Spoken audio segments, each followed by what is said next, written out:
na infância? Desafio. Perguntando pra mim? Sim! Um medo da infância? Então, um medo de algo que era um perigo real ou imaginário? Boa pergunta, porque tem diferença, né? Acho que a gente poderia começar por um medo real. Medo real. Medo real. Ai, eu tinha medo que os meus pais... Bom, será que isso é real? É uma boa pergunta, né? Quando a gente pensa nas crianças. Medo que os pais me esquecessem na escola. Nunca aconteceu, mas por alguma razão, por um tempo eu tive medo. Mas eu tinha medo de barata, aranha. Ainda tem um pouquinho até hoje. Acho que esses são os medos que eu lembro assim, da minha infância. E tu? O meu medo real era medo de cachorro. Acho que quase um medo disfuncional, assim, porque não me interessava muito a dimensão do cachorro. Embora eu gostasse muito de cachorro, eu tenha crescido tendo cachorros. Assim. Chegasse a ter alguma experiência de algum cachorro violento, alguma que tu percebesse gatilho, assim? Que eu lembre não, né? Mas eu lembro de sentir muito medo quando eu passava um cachorro maior, desconhecido, quando eu passava em frente à casa de alguém e o cachorro mesmo preso latia. Acho que eu ainda tenho um pouco esse medo. Então, vamos começar por aí, falando sobre os medos, né? Tem esse lado, né, Suelen, que é pertinente, assim, se a gente não tem certeza de quem é aquele cachorro, né? Se é um cachorro calmo, se é um cachorro agressivo, se não conhece. É esperado que a gente tenha uma certa proteção aí de passar a mão no cachorro. Não dá, né?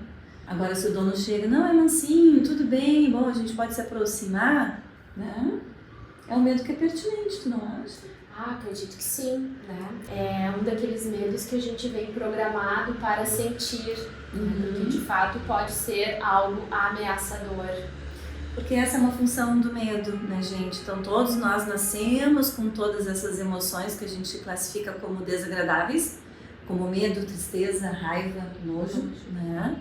E elas têm funções específicas nas nossas vidas, né? Isso é muito importante a gente passar para as crianças que o medo, ele vem com uma função de nos proteger de perigos reais. Agora, muitas vezes existe uma análise um pouco distorcida do que é um perigo real.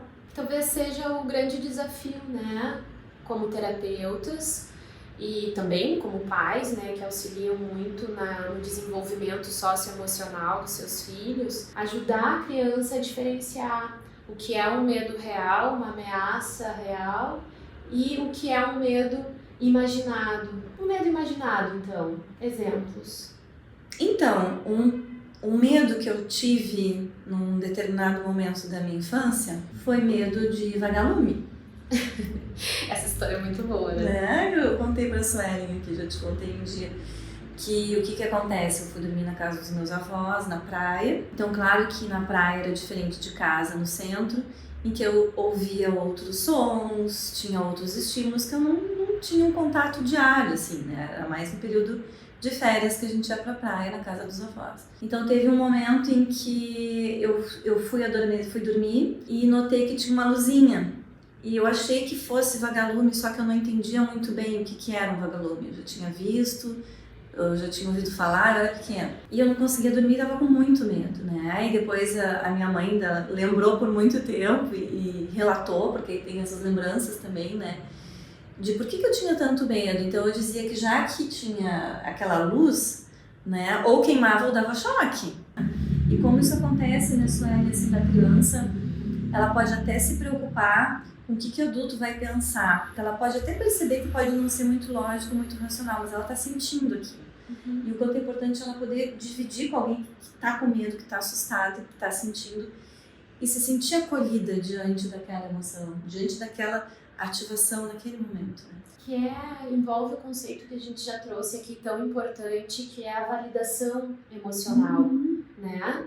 Ajudar a diferenciar medos reais de medos imaginados, mas sempre validar a emoção e especialmente acho que o medo é uma das emoções que tem uma forte ativação, né, do nosso corpo, porque é uma resposta de ameaça, né? né? Tem a ver lá com a programação de respostas de luta ou fuga, né? E algumas vezes de congelar, que talvez seja a minha resposta mais comum, tá?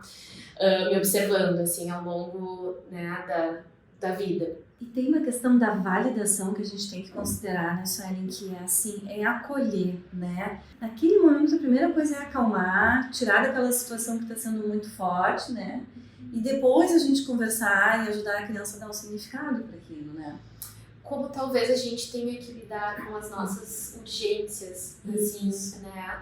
Quando a gente está pensando em ajudar uma criança a entender o que está se passando emocionalmente com ela. E aí eu tava pensando o seguinte, ó, medos reais, imaginados, e quando o medo acaba sendo, ou a intensidade que ele vem, acaba sendo disfuncional ou gerando prejuízos, porque talvez é isso que também gera a urgência nos pais e cuidadores de não foi nada, não precisa ter medo. Eu acho que essa é uma frase que vem, né, automaticamente, não precisa ter medo, e às vezes num tom bem mais punitivo.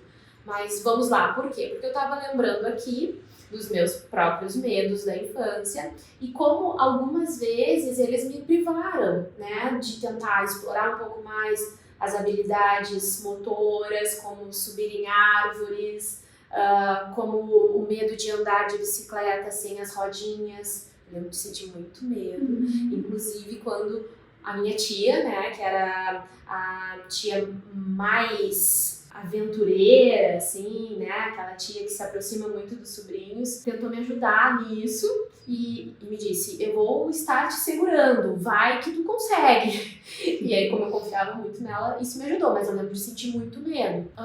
Então, me impedia, né, de viver essas experiências. Aquela outra situação que eu também compartilhei contigo, né, dos gansos do vizinho, né, que eram soltos à tardinha. E como eu tinha medo de correr junto com os meus amigos lá e ficava mais num cantinho. Por essa resposta, talvez, né, de paralisar. Então, Sueli, sabe que quando tu falou da questão da bicicleta e da tia, eu justamente pensei, olha só, ela confiou, tem a questão da confiança, da tua confiança e da coragem. Né, da coragem para enfrentar algo e com quem contar, né? Eu acho que isso é muito importante para a gente considerar, principalmente na infância, né? Então, assim, que bom que a tua tia realmente fez o combinado, né? Então, assim, muitas vezes, assim, quando a criança tá com medo de ficar no ambiente e os pais, olha, eu vou ficar contigo aqui e depois eu vou sair, ou vou ficar aqui e não vou sair, justamente fazer cumprir a palavra, né? E a criança realmente ter essa confiança e ativando a sua coragem, né? A coragem que mora dentro dela, porque muitas vezes existe uma distorção de que, não tenho medo, eu sou corajoso, né? Todas as pessoas sentem medo. Isso é tão importante. Né? E todas as pessoas têm a coragem, e a coragem para enfrentar os medos que atrapalham. De novo, a permissão para sentir. Isso. Né? A permissão para sentir medo, a importância dos adultos cumprirem combinados, respeitarem esse tempo da criança, talvez em aproximações sucessivas, assim, que direcionem elas para o enfrentamento. Bom, agora tu ainda não consegue sozinha, então eu vou te segurar, né? E eu acho que também procurarmos, eu sei que nesses momentos algumas emoções dos cuidadores, dos pais podem ficar ativadas, né? Mas a gente tentar dar um passinho atrás, de tentar se colocar no lugar da criança, até lembrando dos seus medos de infância, né? E como tudo isso faz parte de um aprendizado, e o quanto, por mais que o produto possa não fazer sentido ou não ter lógica, para a criança é muito importante. É um pouco do que a gente está propondo aqui, né? Esse exercício como terapeutas, de trazermos os nossos próprios medos, de lembrarmos das situações que nos geravam medo quando éramos crianças. São coisas muito simples, mas ao mesmo tempo importante que os adultos, pais, cuidadores também façam.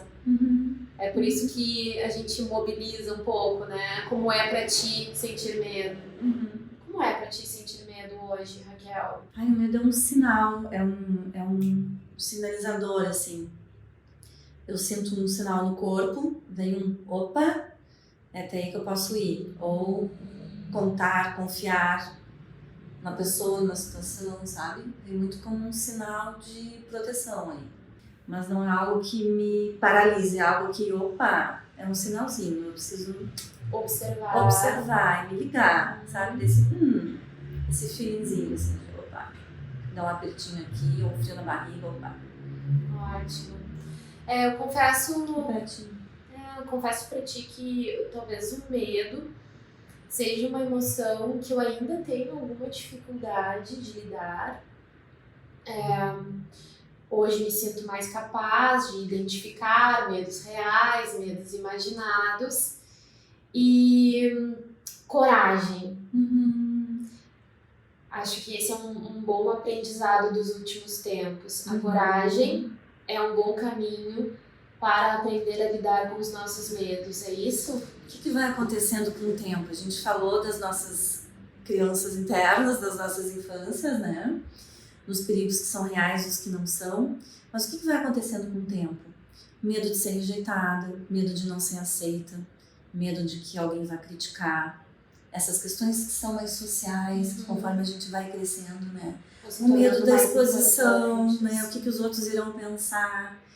Então, tu tá trazendo um tema tão importante, assim, da coragem, né? Que é justamente a gente vai trabalhando isso internamente e com as nossas crianças, quando elas demonstram isso, dessas habilidades sociais também que a gente vai desenvolvendo com o tempo, né? Que é muito desse enfrentamento, muito de assumir essa coragem que mora, bom, tô com medo, mas tudo bem, vou lá, sabe? Porque eu tenho as minhas intenções bem estabelecidas, eu tenho clareza do que eu vou fazer, do meu papel nessa relação, nesse momento. Então, abraçar a coragem, inclusive, para se expor aqui, né? Não é algo que nós estamos acostumados a gravar vídeos, né? Achas que a gente pode compartilhar um pouco de sugestões de alguns materiais sobre o medo que a gente usa no consultório, que talvez pais, cuidadores e colegas, né, também possam utilizar? Acho que sim. Nós temos aqui alguns livros que esses aqui são sobre. Essa é uma coleção maravilhosa da Marina Guzmão, então o medo e seus disfarces, porque muitas vezes o que acontece? A criança, ela demonstra um determinado comportamento, tem uma emoção que fica muito evidente, mas talvez tenha um medo por trás. Talvez seja uma criança que não esteja conseguindo dizer, tô com medo e preciso de ajuda. E aí isso aparece nos comportamentos ou até mesmo em sintomas físicos? Exato. Né? Que aí tem aqui a preocupação, tem a ansiedade, então que são as emoções que são meio que o carro-chefe, digamos assim, que são lá no fundo, lá por trás, ela tá com muito medo. Então esse é um livro maravilhoso, tá? Tem esse outro livro, né? Esse livro fala de um medo muito comum, né, nas crianças, talvez primeira infância, que é o medo do escuro. E é um livro que propõe uma prática de, ao final de cada dia, a gente se conectar com tudo de bom que aconteceu no nosso dia. Então tem um pequeno exercício de acolhimento e gratidão, né, proposto assim para as crianças, para a hora de dormir, para aquela rotina do sono, né? Para a hora que o medo do escuro costuma aparecer. Bacana. Um outro livro dessa coleção também, que é uma coleção maravilhosa, O que Fazer Quando, então esse aqui você não consegue dormir. Então é outro sobre a hora de dormir. E cada um dos capítulos, né, vai avançando, assim, essa coisa de ir aos poucos com esse medo, exatamente. E de um jeito muito lúdico, propõe, né, atividades assim, envolvendo mágica, truques, né, para propor um enfrentamento para as crianças. Acho que é importante reforçar que são livros que podem ser utilizados tanto por pais, cuidadores, como terapeutas, né? Isso mesmo. E tem um livro que eu gostaria de compartilhar com vocês, que é maravilhoso, que foi lançado esse ano pela psicóloga Juliana Braga Gomes. E eu tive o maior prazer em participar de 2 capítulos, que um deles é a psicoeducação das emoções, tá? Então, um livro para psicólogos, tem toda uma questão de fundamentação teórica, falando sobre psicoeducação, regulação emocional, tratamento. E eu vi que tem algumas sugestões de como trabalhar cada uma das emoções básicas, né? É bem interessante, muito bacana. Que envolvem bastante a expressão, assim, das emoções. Incentivar, né? Estimular na criança a capacidade de expressar as emoções. Eu escrevi junto com a Carol, com a Carolina Maiato e a Maríndia. E justamente assim a gente procurou mostrar esse passo a passo, né? Pensando, citando protocolos da infância, como o TRI, né? A importância de trabalhar a psicoeducação no consultório, o processo de avaliação, todos esses passos assim de compreender a semântica das emoções, ajudar as famílias a nomearem as emoções, né? E como trabalhar essas emoções agradáveis, como a Suelen falou, e a gente dá também recomendações de livros, né, e referências, né? Então, fica a dica desse livro para vocês, psicólogos, terapeutas, que se tiverem interesse, pela editora Sinopsis. E o que tu acha, Raquel, da gente terminar o nosso vídeo sobre o medo com uma prática sobre a coragem? Boa! Topa conduzir? Topo! Que bom! Adoro! Então, vou convidar vocês para fecharem um pouquinho os olhos e a gente vai fazer 3 respirações profundas.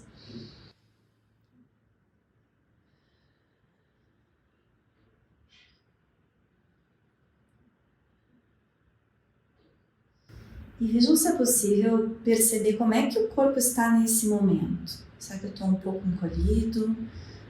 Estou com uma coluna com a postura ereta? E procure observar aonde que o medo se encontra neste momento. Depois de termos conversado e pensado sobre os medos, onde que o medo aparece no meu corpo aqui agora? E aí nós temos um personagem que é a coragem. Que tal a gente abrir um pouco o peito, levantar os ombros e tentar acessar essa coragem? Como é que essa coragem é? Como é a minha coragem? Grande, pequena, média?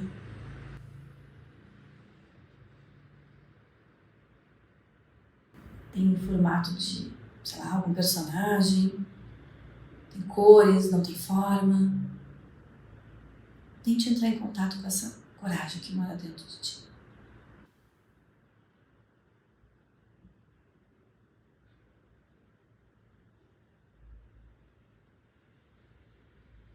Tente observar se existem cores com essa coragem.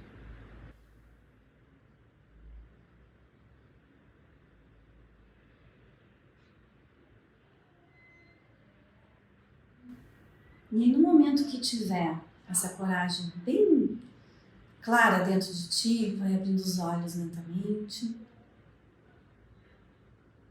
E aí a gente faz um desenho. Ótimo! Né? Faço esse convite para a criança. Façam com ela, né? Cada um desenhando a sua coragem. Pode ser que seja a criança traga algum personagem de desenho, algum herói. Eu imaginei isso mesmo, sabe? Super-herói, aquela postura empoderada, assim. De confiança, Sim. De segurança e de coragem. E todos nós temos, então todas as crianças têm. É uma questão de acessar. De ser fortalecida, né? Te agradeço muito. Imagina. Ótimo.